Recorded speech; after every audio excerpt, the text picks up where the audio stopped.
ఆమె నా పక్కన కూర్చుంది. మా ఇంటి పక్కన ఒక పెద్ద చెట్టు ఉంది. ఆమె తన బ్యాగ్‌ను టేబుల్ పక్కన పెట్టింది.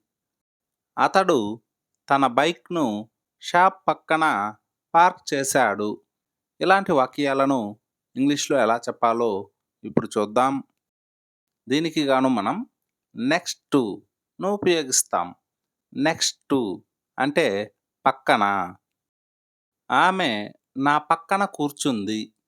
ఆమె నా పక్కన కూర్చుంది. She sat next to me. She sat next to me. Bank post office పక్కన ఉంది. బ్యాంక్ పోస్టాఫీస్ పక్కన ఉంది. The bank is next to the post office. The bank is next to the post office. ఆమె తన బ్యాగ్‌ను టేబుల్ పక్కన పెట్టింది. ఆమె తన బ్యాగ్‌ను టేబుల్ పక్కన పెట్టింది. She placed her bag next to the table. She placed her bag next to the table.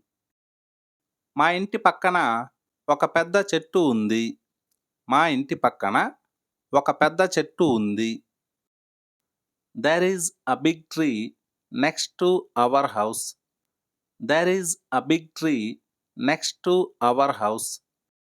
అతడు తన బైక్‌ను షాప్ పక్కన పార్క్ చేశాడు. అతడు తన బైక్‌ను షాప్ పక్కన పార్క్ చేశాడు. He parked his bike next to the shop.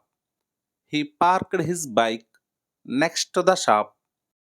Group ఫోటోలో అతడు తన బెస్ట్ ఫ్రెండ్ పక్కన నిలబడ్డాడు. గ్రూప్ ఫోటోలో అతడు తన బెస్ట్ ఫ్రెండ్ పక్కన నిలబడ్డాడు. He stood next to his best friend in the group photo.